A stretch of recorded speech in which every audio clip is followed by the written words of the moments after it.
What's up, y'all? It's your girl Sakina, and I'm back with another review. This is my late review for The Real Housewives of Atlanta. This is season 15, episode 14.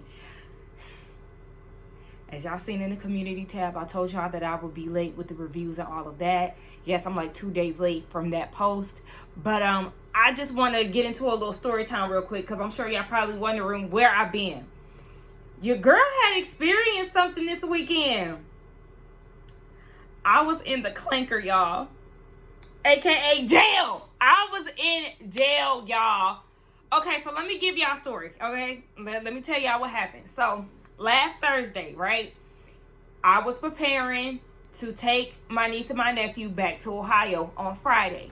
So, Thursday, I'm preparing for all of that. Me and my mom, we agreed that we would take the kids out for dinner since it was their last night there. We planned on going shortly after my mom got home from work, but we had family over. So because family came over, that delayed us leaving the house. We left the house around 9 o'clock, and on the way back from the restaurant, on the way home, I was speeding. I got pulled over, and the officer, he's like questioning me, trying to catch me in lies and all of that. And he's asking, have you been drinking? No. Okay. He clocked me at a speed. Okay. So then he asked me to get out the car. He asked me again, have you been drinking? No. I said, do you want to take a breathalyzer test? Like, come on, because I ain't lying. He was like, no. But then he started asking me, it's 5 of us. It's my mom, my stepdad, my niece, my nephew, and me. I'm the driver. So he was like, why are the adults in the back? I said, because it's 5 people in the car. Like, what are you talking about? Somebody got to sit in the back. My niece was in the front with me. She's 9. My nephew was in between my mom and my stepdad. So at this point, he's asking why my nephew isn't in a car seat. And, I don't have kids. I don't know. I mean, I know kids had to have car seats at a certain age or whatever, but I didn't know at his age he needed one. But, I told him they from out of town, blah, blah, blah. He was like, well, if they're from out of town, then why is your license in Georgia? Because I live here, you idiot. Like, he just, was really trying to catch me up on lies and all of that. So, he pulls me, he runs, my name in the system, and then he comes and gets me again, asks me to step off the car. He was like, mind you, it's midnight at this point, Thursday night. He said, do you know that you're driving on a suspended license? I'm like, no. He was like, yeah, it's from a ticket that you received back in February. I was like, I paid that ticket. I couldn't remember. Like, my mind was so all over the place. So he started asking me, like, what happened? In what county did it happen in? And I'm like, I don't remember what happened exactly, because you're telling me that my license is suspended and you have to take me to jail. So my mind is just everywhere. I could not remember what happened, what the scenario was when I got this ticket. So I call my mom's name, and they turn around, because they in the car waiting. They turn around and they see me getting handcuffed. So, of course, my mom and my stepdad, they get out, and they asking what happened. Child, they put me in the back of that damn police truck. First of all, those seats are so uncomfortable, and then you have me handcuffed like this. So I can't even rest and just sit back properly. I was so mad because we had an early flight. We had to get to the airport at 4:30 in the morning. Our flight took off at 6, and it's midnight. So at this point, I had plans on going home and doing my hair and, all this other stuff to prepare to leave. And I'm getting pulled over at this point. I'm getting arrested. So I'm frustrated. My mom comes back to the back of the car. She's talking to me. And I start crying, more so because I'm like, I'm going to jail, and then we have stuff to do. So I'm frustrated. And she asked me if I wanted my phone. I was like, no, I'm going to jail. Like, what am I going to do with my phone? So they drive off. We sit in the car for it felt like an hour, but it was probably 30 minutes. And he's, typing up stuff and putting all of this stuff in the system. We finally get to the jail, and it's just like, wow, I'm in here. I'm in jail right now. So they had me in a holding cell, and they had, I had to do an interview and all this other stuff. But y'all, when they did my mugshot and ran my fingerprints, When I tell y'all my mugshot looks pitiful, I start crying again. Like, I didn't want to cry in jail. So, like, I really started tearing up and I had to start blinking because I did not want tears to drop. But I'm like, wow, I'm in the system. This is my first time ever getting arrested, y'all. And it just took a toll on me. So, my parents bailed me out before I even really got in there for real. Because after I did my mugshot, I got on the phone with my mom and them. I called them. The officer was nice enough to let me use the phone for free. And I called my mom and they was like, yeah, we already bailed you out.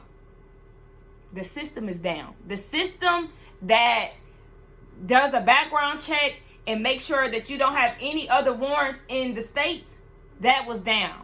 So they was like, basically, I wasn't going anywhere. And so it was a waiting game for this system to come up and get up and running for me to be processed out of here. I should have been out a few hours after I got arrested.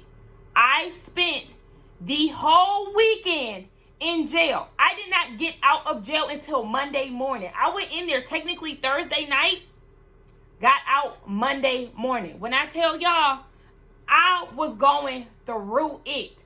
I really handled it very well. For an emotional person like me, I did handle it very well. I cried, in those two situations. By Saturday, I was over it. I couldn't stand because they put me in the outfit, y'all. They put me in the outfit. Once they put me in the outfit, this is like Saturday morning. This is when I had to change my clothes. I was like, oh my gosh. No, that was Friday morning. Friday morning is when we had to change our outfits. Like it was like the days just started to come together. It seemed like one just long situation. But Friday morning I had court and it was virtual and all of that. They put me in the damn jail outfit. It was a green 2-piece. When they told me to squat and cough, y'all, I was like, oh my gosh, this is crazy. Like, I was just taken aback because the things that I see on TV regarding jail is real. Like, the TV shows and the movies and all of that, it's real. I said, oh, wow, so y'all really do be making people bend over and cough. Oh, my gosh. I had to do that, y'all. And then the food, y'all know I'm vegan. The food was an absolute no. I didn't eat until Sunday. I had no plans on eating or drinking anything. But the girls who was in there was like 5 girls in there who kept me sane. They was like, please, by Saturday, they was like, please drink some water. I really didn't want to drink no water because I knew it was tap. I don't want no water from here, but I did drink 2 cups just to, get them off my back. And then Sunday morning came and I woke up with a headache. Mind you, the sleeping conditions was terrible. They made us sleep in this dorm. So it's just like a big space with beds and tables. So the beds don't come with mats. You have to be given a mat. And when I tell y'all them officers did not want to give us mats, we fought for 2 whole days straight for us to get mats. I had to sleep in the bed with one of the girls who I came in with. And like I said, it was like 5 of us and we stuck together. So it was 2 in one bed, it was 2 in another bed, and then another girl, she had her own mat. So we sit here bunked up and I'm sleeping in a bed with women that I don't know. But we was making it work. And yeah, the officers were when I tell y'all that situation made me look at black officers totally different too. It was crazy. But anyway, it was cold in there. I had took my first nap in there on a hard steel bed because I did not have a mat to sleep on. It was cold. The sheets were damp, y'all. It was like they were dry, but they had this type of moisture to them. It was crazy. So, yeah, Sunday came around. I woke up with a headache. And mind you, I had a headache. I had been having headaches for a week straight before then. And it was bad headaches. So I was like, damn, okay, I don't want to have these bad headaches in here because I'm already uncomfortable. This is the last thing that I need. And so breakfast time came around. They served breakfast around like 4 o'clock in the morning. So breakfast came around. I was like, all right. They had these nasty, bland, shredded hash browns. I ate those with some apple jelly just to give it something. So I'm eating apple jelly and hash browns. Like, the hell. Lunchtime come around, which is served at 10 a.m. Lunch and dinner served at 10 a.m. Okay. All the food is cold, in which I'm being told, and it looked like it's cold because I'm not eating any of it. But the house mom, who is the inmate worker that's in charge of the dorm, she's supposed to make sure that you have all your supplies and all of that. She told me that she gets a vegan plate, but she doesn't eat it. So she told me, go get a regular plate and I'll switch with you. I was like, okay. So the vegan plate was broccoli stems. There was no broccoli bush, just the stems. Some nasty looking beans that look like throw up. This mystery ball of something. I don't know what it was, but it looked like dog food that was dried up. Wet dog food that was dried up and had pieces of corn in it. I said, what the fuck is this? It was crazy. And they gave you 2 pieces of bread, 2 pieces of white bread, and then they had some mandarin oranges. The mandarin oranges was the only thing that I wanted and the only thing that I ate. Then they also give you a sack. And a sack is like 4 pieces of white bread, some bologna, some cheese, and crackers. And some cookies. The cookies just so happen to be vegan, so I ate those. So out of all the time that I was in jail, I only ate some oranges, some hash browns, and them cookies. And thankfully, my headache went away on Sunday. I was like, okay, great. Well, it started to hurt, and then it went away after I ate on Sunday. I said, okay, cool. But it was crazy. It was some some studs in there who thought they was running the show. There was fights trying to be had over the lights being turned off at night and all this other stuff. They was mad because the girl was stank, and because she stank, they had drug her out of her bed in the middle of the night. That was all happening downstairs. Now, the downstairs was the trenches, honey, okay? I stayed upstairs where the inmate workers slept because it was, they started to overpack the dorm. And usually, everybody's supposed to stay downstairs and the inmate workers are upstairs. But because they started to overfill the dorm, we had the opportunity to sleep upstairs. I was like, yeah, because if you thought I was about to be in the midst of all of that, one girl had threw a bologna sandwich at another girl trying to provoke her to fight. It was real ghetto in there, but I wasn't scared or nothing like that. Sunday, I was over it. I was on the phone with my mom and dad. They trying to give me words of encouragement. I'm like, no, I'm over it. Like, I was supposed to been going. This damn system that they speak of, all of this is a lie. I already know it. I say, really? This shit is beneath me. I don't even like talking like that, but that's how mad I was. And I do feel like jail is really beneath me. But I was just so pissed. And after I got off the phone with them, I was like, damn. I should not have been doing all that cussing on the phone with my mom and dad. But that's just how pissed off I was. Like, y'all sitting here trying to give me words of encouragement and advice and all of that. Y'all are not in here. Y'all are not,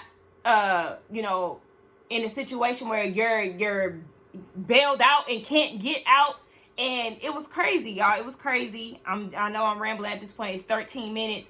But it was crazy. So then on Sunday night, that's when they started letting people out.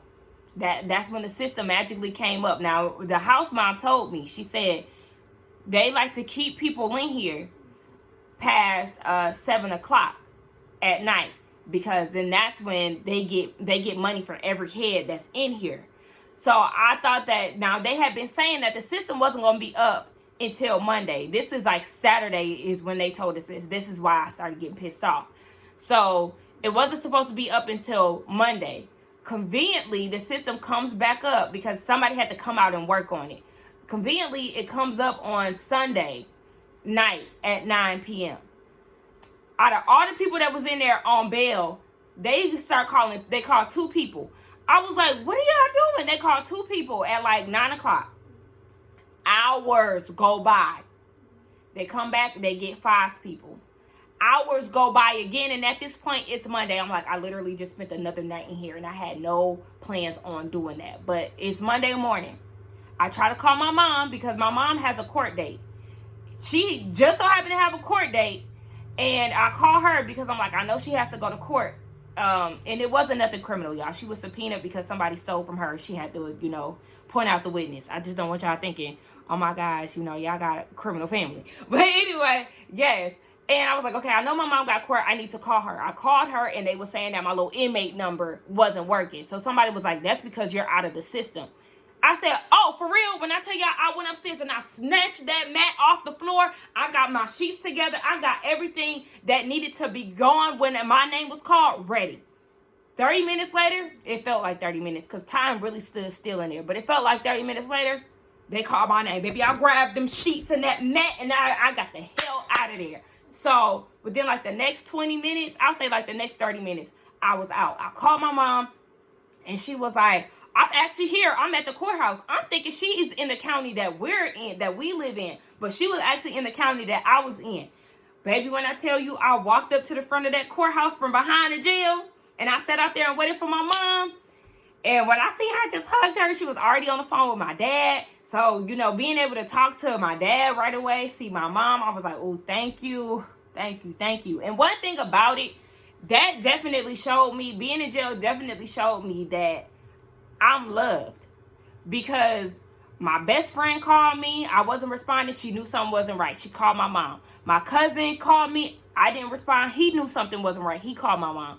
The guy that I'm dating, my mom told him about it. He was hounding her all weekend, you know, just trying to make sure that I'm okay. So it's like my aunt found out. She was crying. My uncle found out. He was crying. It's just like, wow, my family really loves me. And my family and my friends, I'm like, that was a great reminder, you know, because sometimes you don't know how people really feel about you. But my family and my friends know I don't do things to end up in jail. And they were worried about me. And I was truly fine. I really was. I was just annoyed. You know, a lot of the tears just came from frustration. But yeah, I was just like, damn, my folks really love me. So that was a good thing. And I got out of jail and I was like, bitch, never again, never again. And that's the reason why I'm looking the way I'm looking today. Because I say, you know what? I'm tired of looking like I'm fresh out. I want to look dainty. I want to feel dainty, okay? I want to feel like me. I want to feel like Bean. So here we are. And now we're finna get into this review because your girl is back. And we getting all the stuff in the background together. That's why I wasn't able to, you know, film and stuff yesterday and the day before that, because I'm really back and forth calling Maryland, because I got the ticket stem from me getting pulled over in Maryland and all this other stuff. So I'm just getting stuff together, back and forth, calling Maryland, calling Georgia, getting things in order so I can get my license back. Anyway, let's go ahead and get into this review. So the episode opens up with Drew. And Drew is down at this mansion or wherever she's at. She's planning a retreat with her sister. They're doing a mental health retreat. Now, I was a little confused when Drew said in her confessional that her sister had her mental break when she had a divorce. But I thought she had, or maybe her divorce was at the same time, because I thought the sister had the mental breakdown because of being in quarantine and dealing with past traumas of being in a young abusive relationship. So I don't know. Either way, she did have a mental health breakdown. So they're going to do a retreat. And I guess they're going to invite the girls and all of that. Now, Drew is saying that she wants to focus on her mental health so she can be there for her family. I said, good job. I said, good luck dealing with a husband like Ralph. But y'all both are headaches. So we just going to see how this retreat goes, because the girls can't drink. Sonya is pregnant. You know, that's no secret at this point. She told Ross, and then they surprised the family. They surprised the family with, like, you know, the "We're Pregnant" t-shirts on their back. So when they turned around, it said "Pregnant We're," "Pregnant We're." But it's like, Sonya, why didn't you have Ross go and turn around and reach for the notebook? That way, it would make sense. Now, the sister and the dad caught on to, you know, what was said on the back of their shirts. But the mom was like, wait, what happened? I missed it. Yeah, it was just like, it was cute, but it was also like not a failed attempt, but it had a flaw to it. And, you know, here go the sister again. The sister just can never just. So in the midst of, you know, them being happy about the moving in, having the baby and all of that, the sister said, we're moving. We looking for apartments. The parents and the sister, they gonna live in the same complex.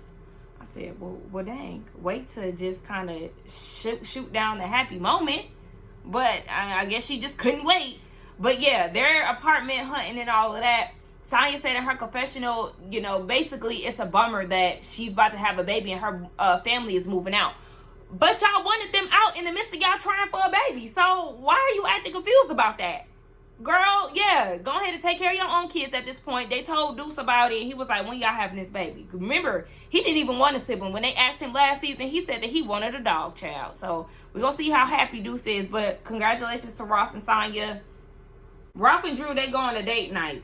And basically, we already know that Drew is in counseling alone because once the therapist started to hold Ralph accountable for the things that he's doing, he no longer wanted to show up. So, to focus on her personal growth, she continues to go to therapy because in the relationship, she wants to speak up for herself and gain more independence within the marriage.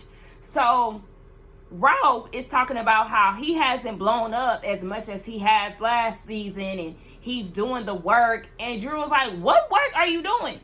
He can't even say. He's saying it's just more so it's about, the reduction of the occurrences of it happening. And, this is very intellectual what I'm saying. And she was like, baby, I graduated early. Please don't think that I'm not keeping up with what you're saying, because what you're saying is some bullshit, okay? And she was just like, I don't care if you get mad or not. All she could do was just focus on herself. I said, that's right, Drew, but we already know that the therapy wasn't working for y'all because y'all getting divorced. So it is what it is. So she's saying that she needs support from him, especially because she's going away to film this movie for Todd for 10 days. And he's like, wait, we got a problem because you're now booked and busy. I've always been booked and busy. So basically, he ain't got time to take care of his kids. And Drew was like, but you see Todd with the daddy daycare? He was like, no, I'm not Todd. I can't do no daddy daycare. He don't travel as much as me. I don't know what Ralph does for a living. Yes, Drew's first season, she said that he's in tech. But you can't you can't convince me that Ralph has a heavier workload than Todd. You can't convince me that Ralph travels more than Todd either. I just feel like if that's the case, what do you have to show for it? Like, what do you do? We never see you in a working capacity. I know it's Housewives and the focus is on the wife, but you and Drew lie so much. I just feel like he's that person that's just, shuffling papers and doing whatever to look busy. Like, what is it that you do? I don't understand. What is it that you do exactly? I need full detail of what it is that you do. And you can take care of your kids. And he was talking about, I got all these big plans for us. I'm trying to be like Barack and Obama. I knew he was going to say something stupid. I knew that he was going to say something stupid. And Drew was like, what? You mean Barack and Michelle? What are you talking about? He never, any comparisons that he has with the relationship that him and Drew had, the Ike and Tina, the Barack and Obama, you don't see your wife. You don't. That's very clear. And even when she was talking about how she had to go away for 10 days, he looked annoyed. Like, I knew he was going to say something that wasn't going to be pleasant, that wasn't going to be nice. And even in the confessional, the production was like, do you feel like Ralph did something with the video director or whatever, the lady who recruited him for Chocolate City? He was like, no. She said, no, it's more so the problems that they have between each other. It says, you was going crazy because you didn't know what he was doing in Vegas. You was acting out in Portugal because you didn't know what he was doing. So, yeah, that's a factor. It might not have been her, but you was definitely wondering what he was doing because we know he likes to flee the scene unannounced.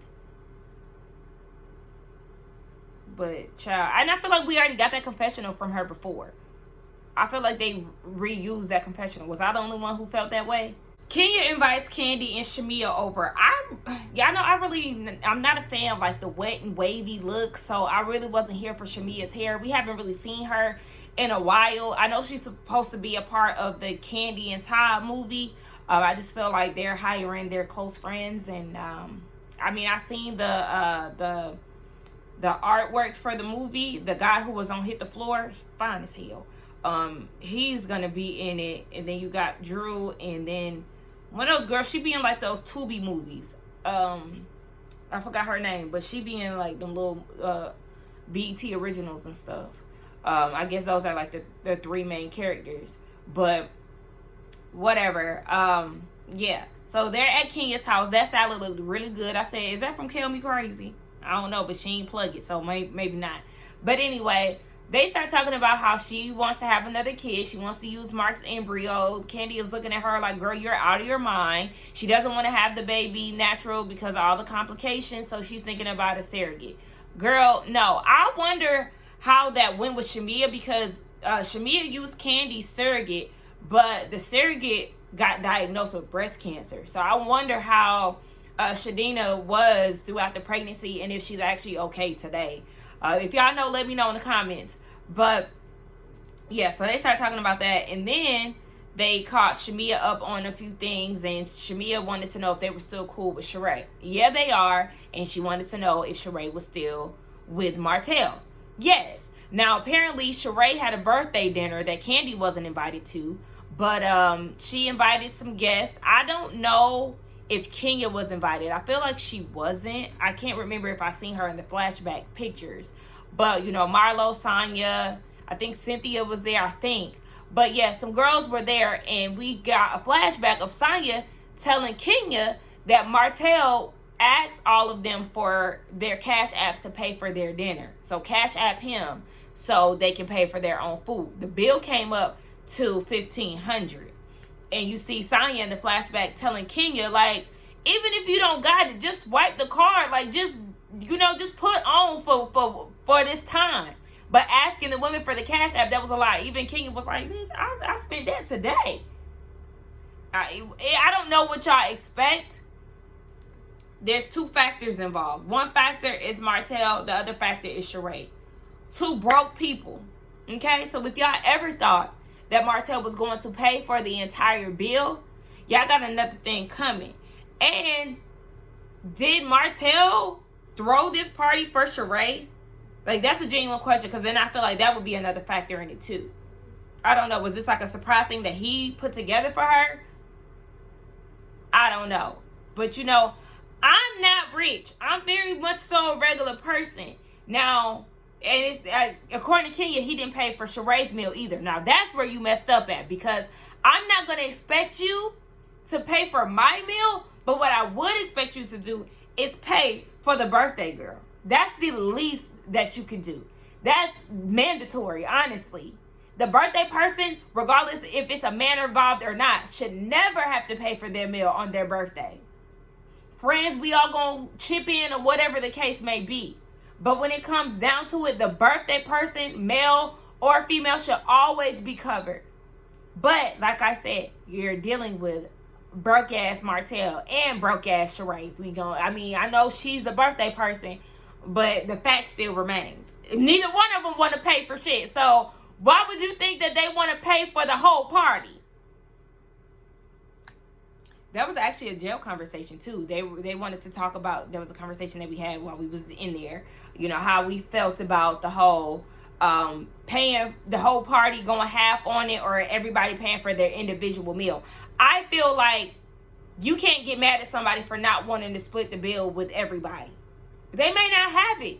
And if that's how you want to go into it, like, hey, we're all about to split everything, have that conversation prior, because the last thing I hate is making decisions at the register.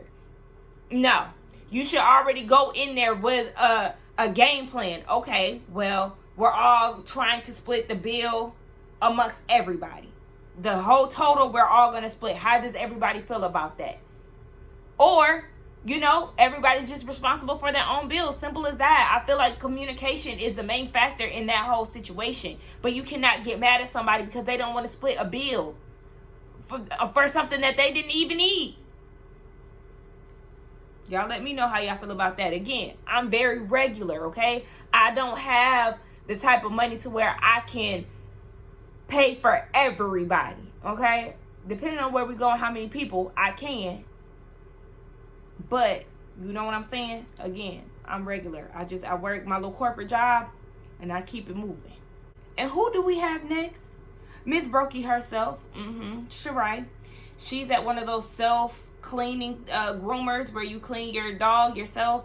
She says she's had many dogs, but, you know, her dog Gotti is a perfect partner, just like Martell.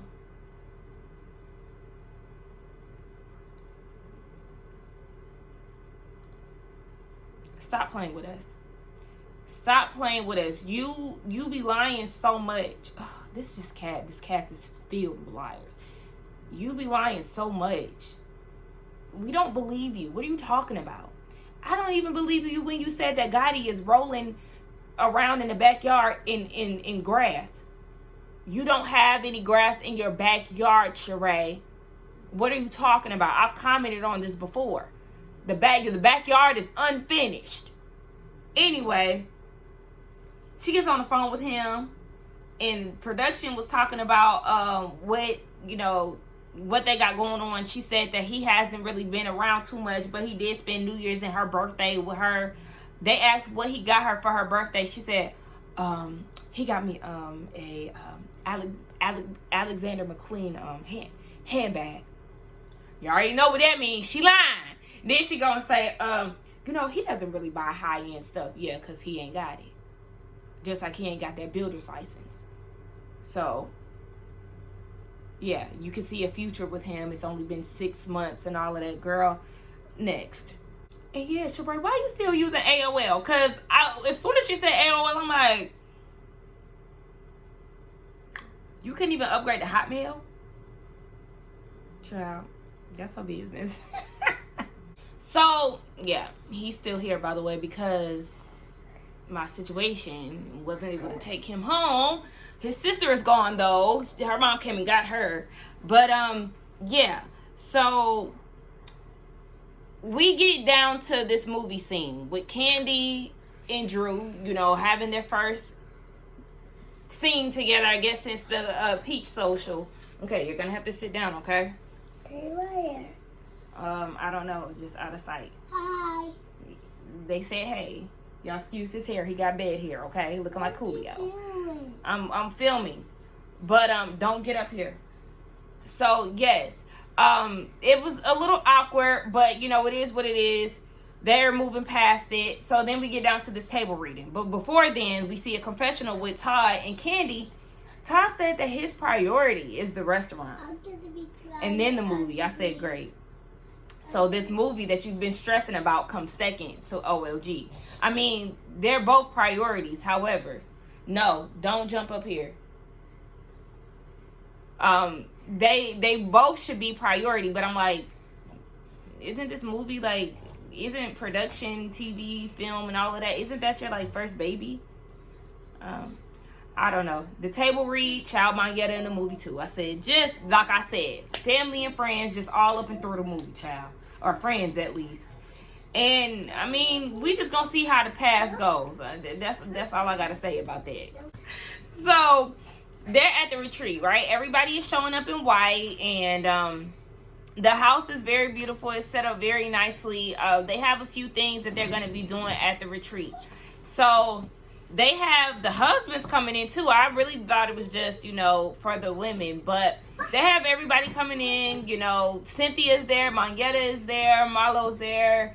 Sheree, Kenya, Kandi. Everybody is there. Tanya, Ross, Mangetta's husband. And speaking of husbands, Conehead enters the room.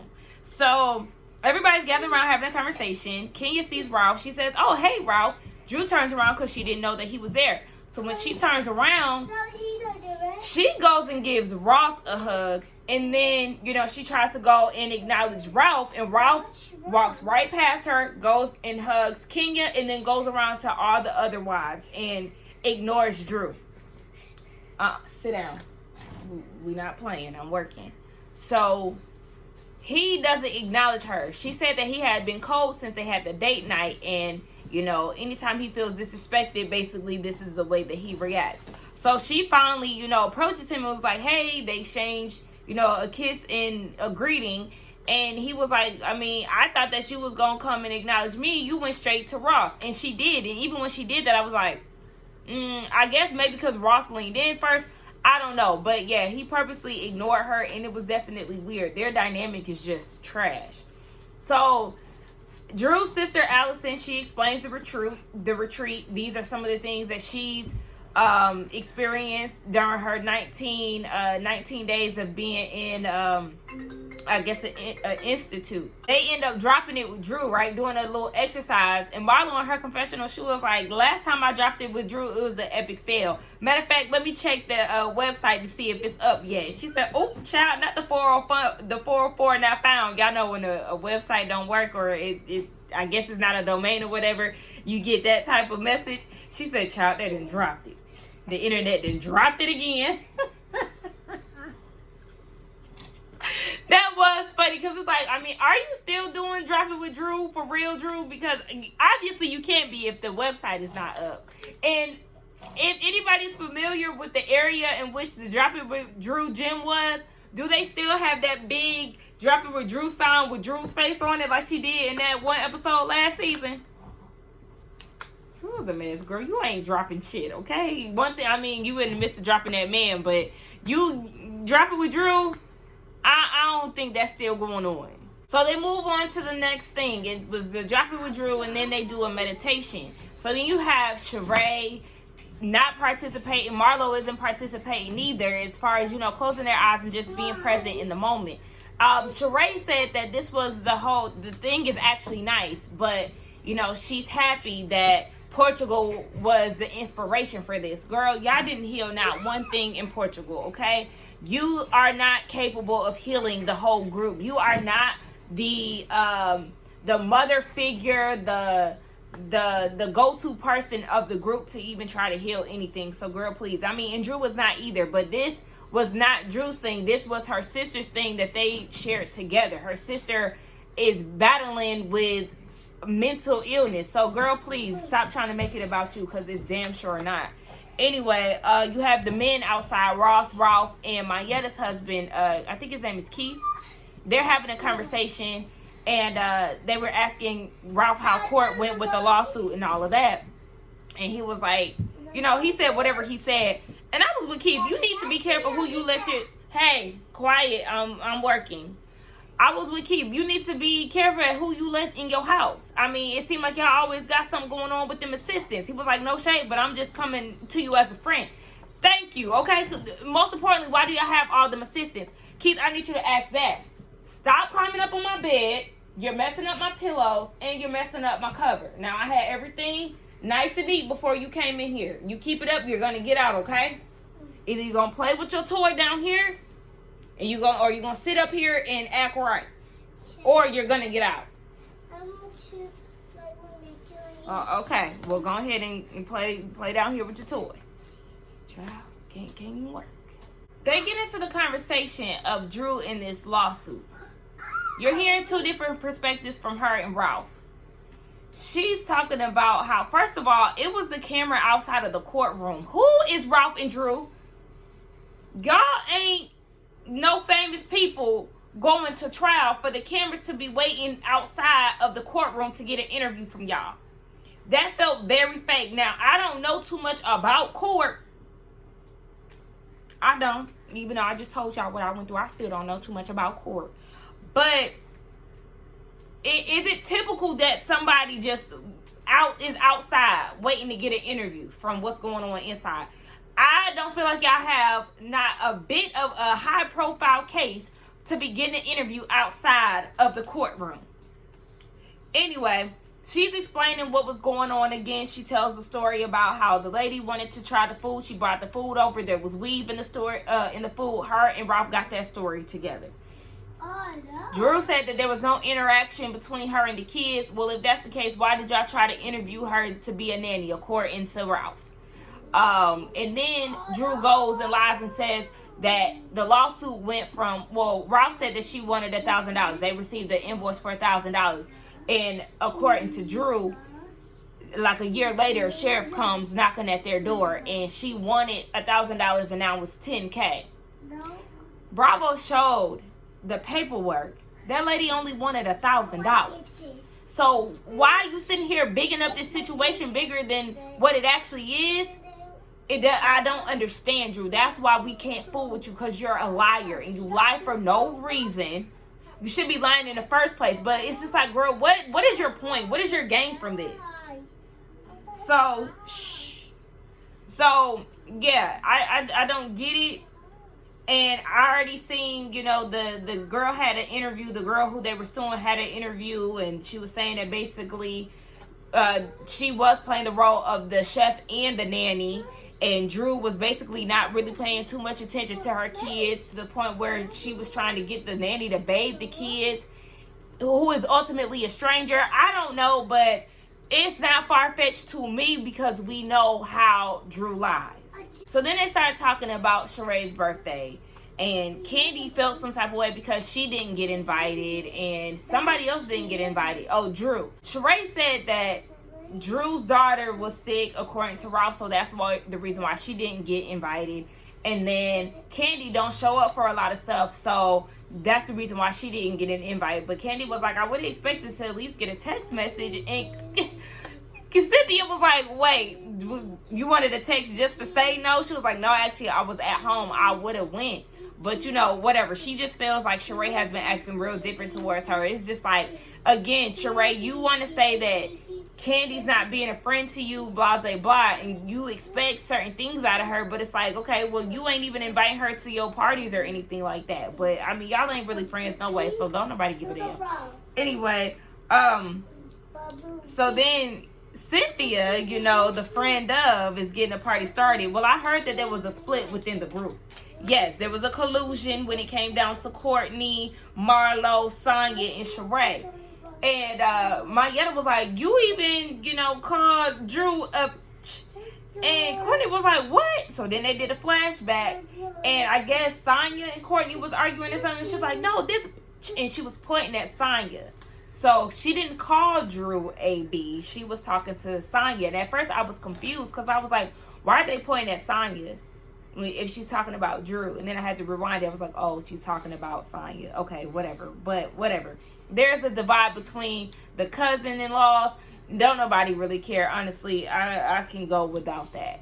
So they take a group photo after all is said and done. Sonya gets in the front and she opens her jacket and she has a I'm pregnant sports bra on or whatever it is. So she sends everybody the picture and she's like, all right, y'all, let me know what y'all think about the picture. Y'all ain't nobody worried about nothing going on with Sonya. They checking everybody else's faces but hers. And then she was like, all right, well, let's check one more time. And then she zooms in, and then Kenya's friend, I think her name is Anika or something, Akila, she notices that it says I'm pregnant. So they all rally around her, give her hugs. I said, all that I could think of in that moment was, ooh, y'all wearing all that white and y'all hugging.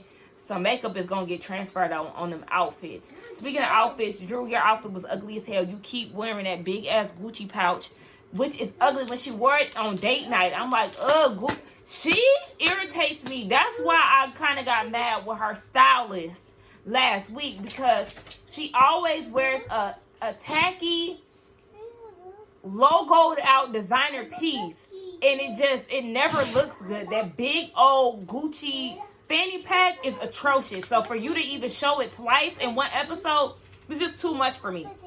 I didn't like that net feathery combo she had going on in the at the retreat. Like, girl, you can't dress. And your stylist, he's doing a bad job. I didn't say that. I know I said he needed to be fired last week, and I apologize for that. But he need to go back to the drawing board, because his definition of style is just, it's tacky in a lot of ways. Now, if you style her for the Peach Social last episode, then you did something right. But really, overall, Drew can't dress, and she be looking a mess for real. She had one or two looks, and that's it. Last scene is with Drew. She's having a session with Dr. Ken. I think that's his name, child. I think so. But basically, Ralph has removed himself out of the room. He has been acting funny ever since the date night.